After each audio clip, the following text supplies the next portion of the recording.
PA football news. We're here with Chris Eisworth, the South Williamsport head coach. Chris, thanks for your time, first of all. Thank you very much. It's always a privilege to sit and hash out football with you. Last year you went 5-6.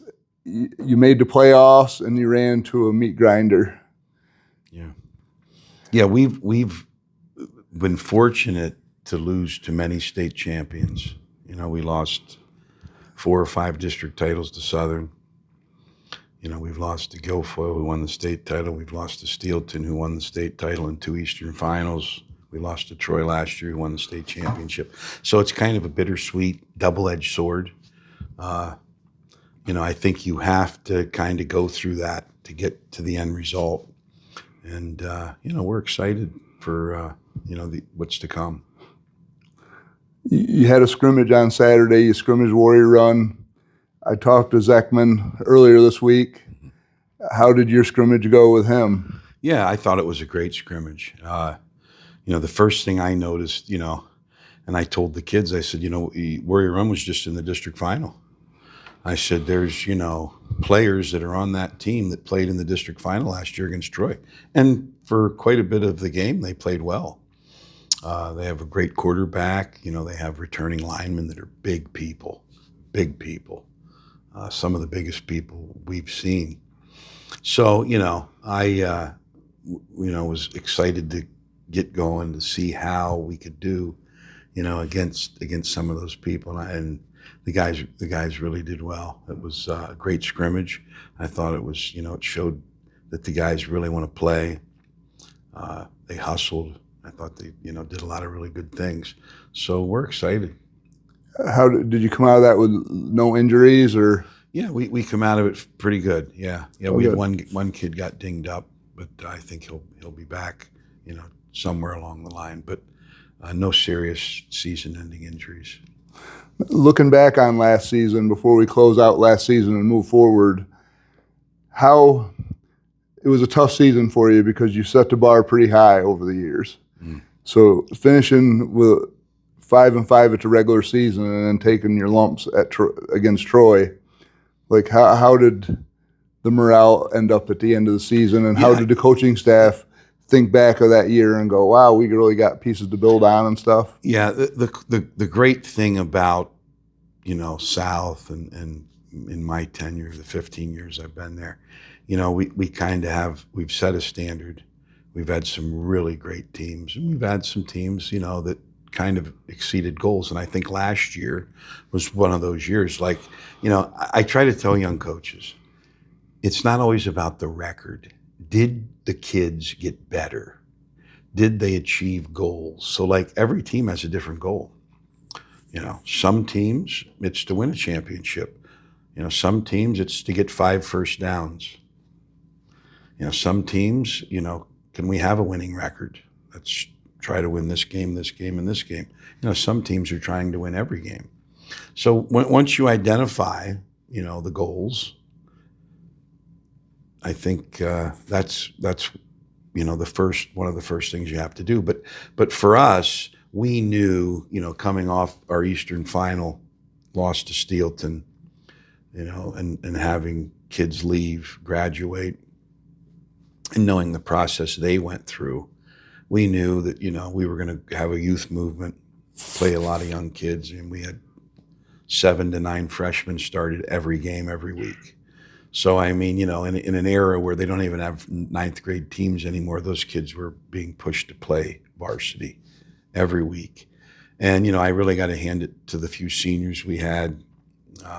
They really led the way. And, after you go back, and you do a case study on your team, you really look at it that we really overachieved.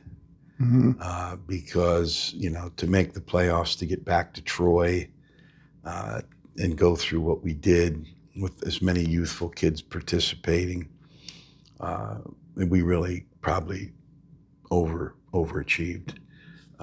It's like I tell the kids, there were schools that weren't in our situation that didn't make the playoffs.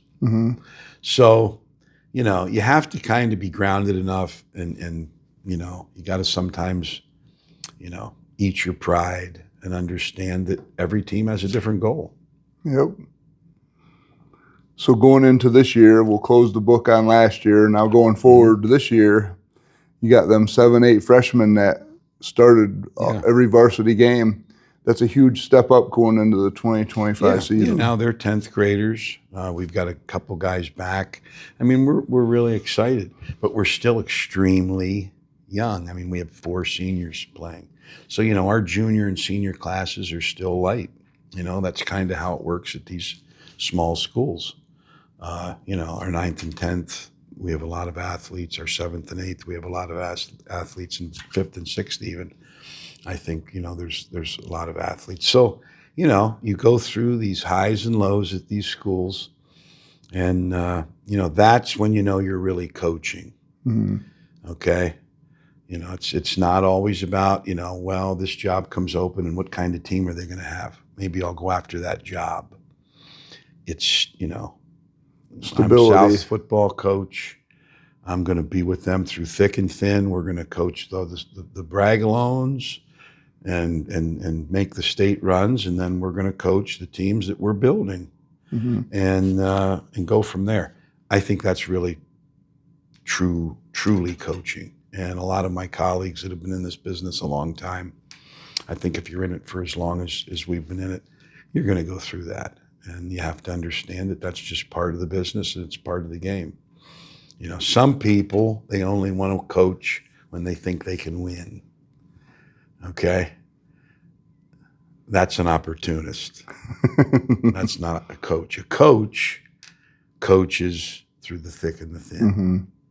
And that's just my philosophy. And I've been doing this since 1996. It's kind of my purpose. It's my calling.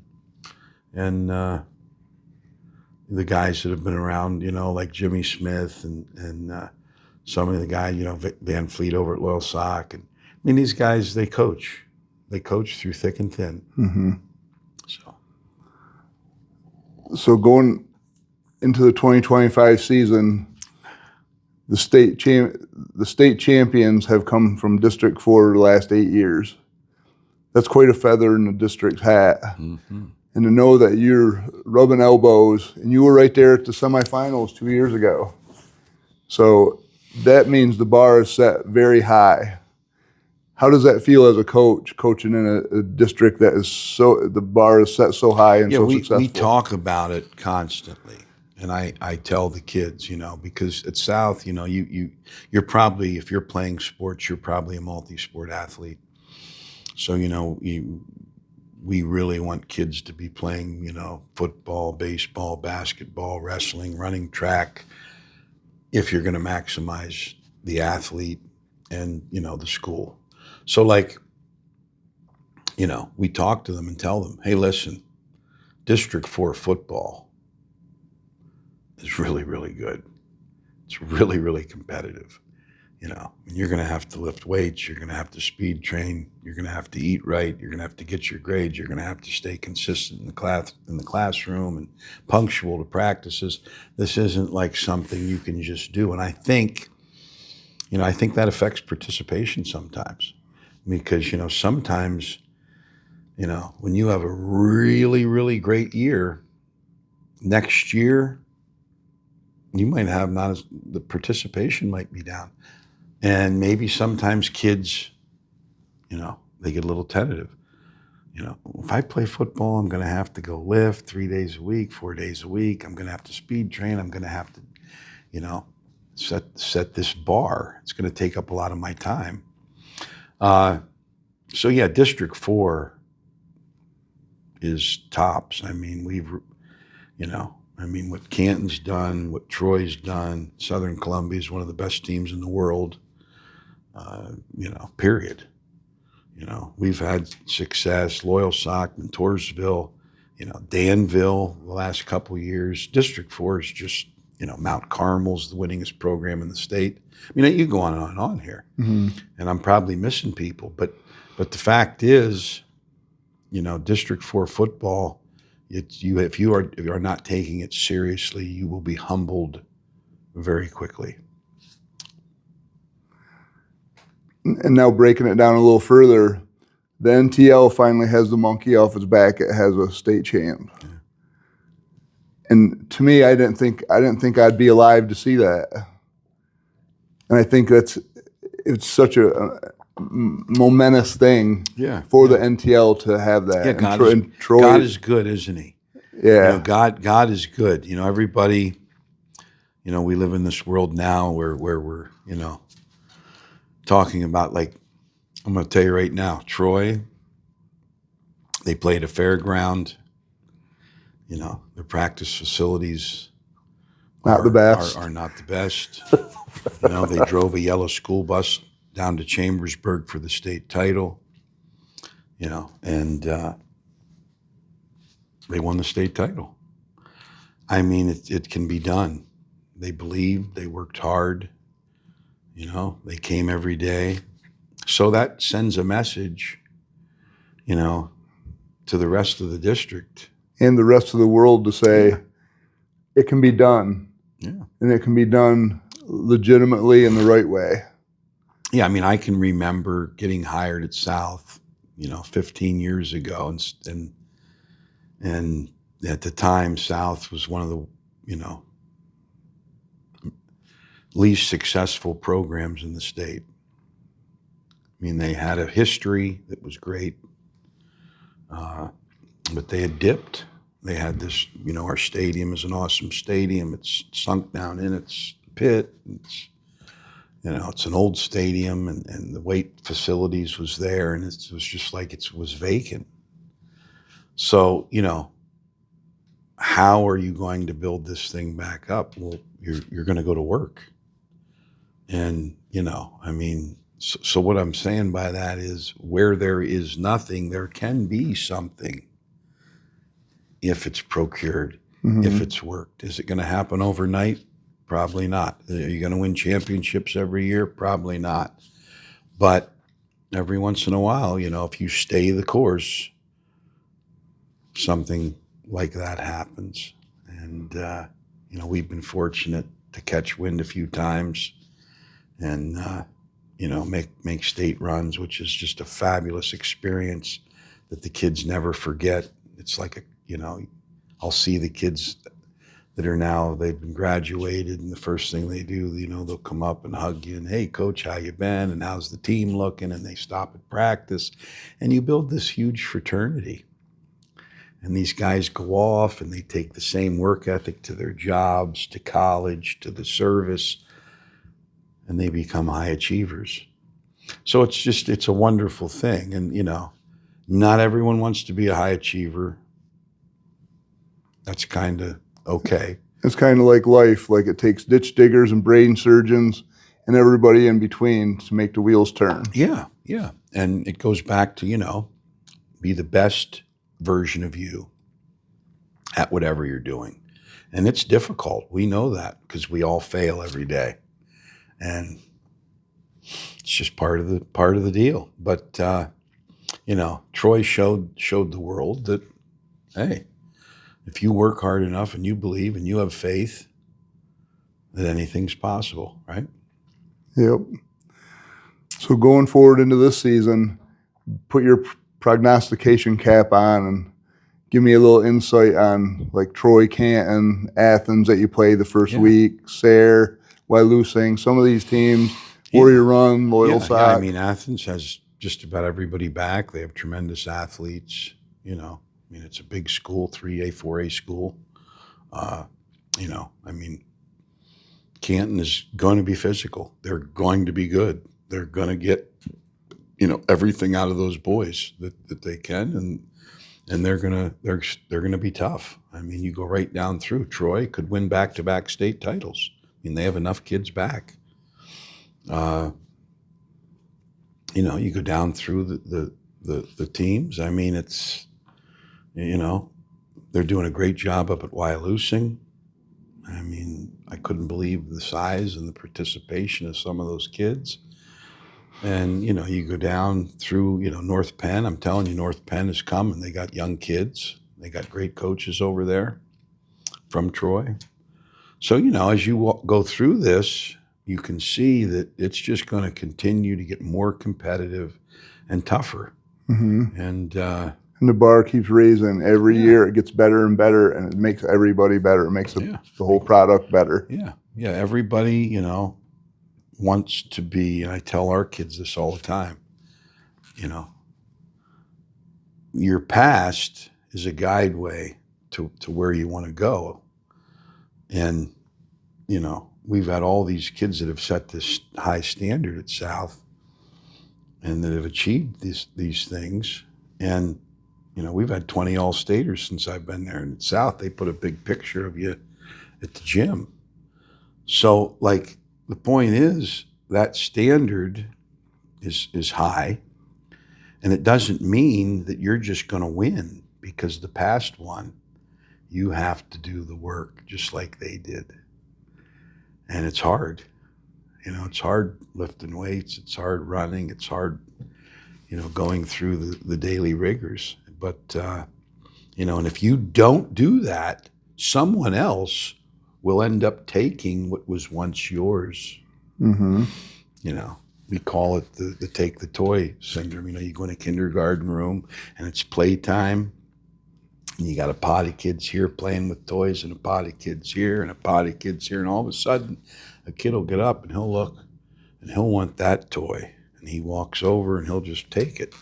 Well, now those kids either are going to allow him to take that toy and make it theirs, or they're going to pull it back. That's kind of where this thing is for us. You want to keep that thing that we've built, or do you want to relinquish it to somebody else? So these are all things we talk about quite frequently. So now, the state of high school football with the NIL, name, image, and likeness, how does Coach Eisworth feel about that? I mean, the whole guidelines and setup of athletics is, you have to do the work, put in the time, produce on the field, end result. They're putting the cart before the horse. They're making this assumption that this kid, maybe before the end result occurs, should be given something. And again, I'm all for getting whatever you deserve. If you're a hard worker, you by all means, deserve the very best, the highest reimbursement, the highest pay, the best situations. But I think, sometimes we're putting the cart before the horse. Then, these kids that are even in college, I mean, let's say I'm a quarterback at one of these universities, that I have, $2, $3, $4, $5 million deals. But let's say I don't produce. Can I be taken out of the lineup? Can I be replaced by a second stringer who doesn't have any deals? But wait a minute, we've invested money into this guy. Okay? It's kind of like, these kids that get drafted, the kids that sign the higher bonuses, they're getting more opportunities to make it to the big leagues, than the guy that might have been drafted very late and given very little. So, that's kind of my thoughts on that.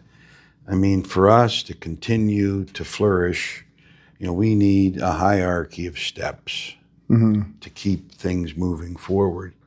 And, there was an old saying years ago, don't be a prima donna. Well, a prima donna was somebody, who wanted the end result without doing the work. Yeah.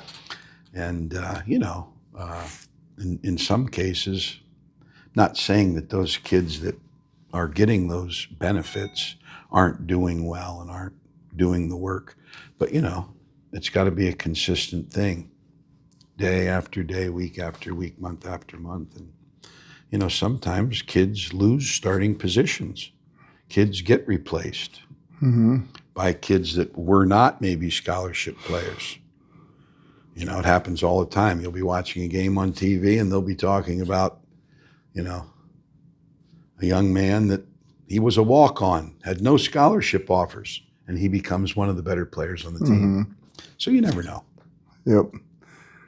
How do you think social media has impacted football in general, and especially at South Williamsport? Like for me, I do know social media. I don't get involved in social media. I don't know what people are saying. I don't even worry about it. My old saying when I was coming up through, I wanted to be a coach so bad, that, I would crawl through broken glass. And so I don't really worry about those outside things. I try to take care of the little things, try to do what's right and good, try to make the right decisions. I've made many mistakes, but you try to fix them and you try to do better the next time. But yeah, I mean, the social media thing for me, it can affect people that really get involved in it. But like I will not get involved in that end of it at all. I mean, if someone has an opinion about me, they have an opinion about me. They have a right to, if they think that, I'm this or that, say it. It's up to the rest of the people to decide, is that true or is that false? I mean, people say things about you all the time.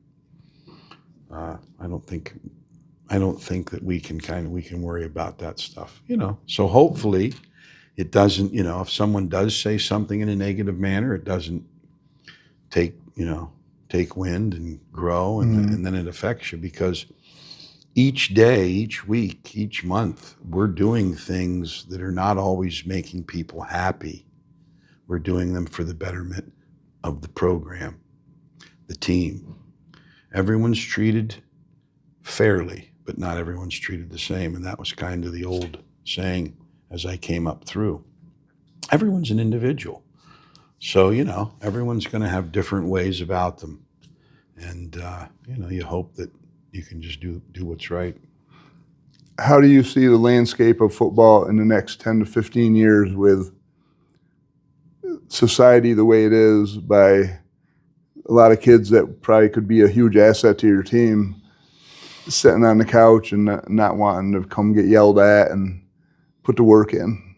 Yeah, I mean, that could become an issue because, again, football is, something where you have to dedicate time. You have to lift, you have to run, you have to train. There's a huge summer where kids are going to camps, participating, and all that stuff. So it's like, you have to do those things. And some kids don't want to commit. So, is that going to deter kids down the road? It might. I think the kids that truly want to play football are going to play football. The families that support football are going to want their children to play football. It teaches so many wonderful things about teamwork and loyalty and, working with other people, things that you're going to carry into your life, working through adversity. All these things we kind of do all the time. So. Well, we appreciate your time, Chris Eisworth, and we'll be in touch with you. I think I'm going to do the South Williamsport Athens game this week. Oh, great. And we'll be keeping an eye on you, and good luck this season. Thanks for taking time out for me and PA Football News. Thank you so much. Appreciate it. It's always a pleasure.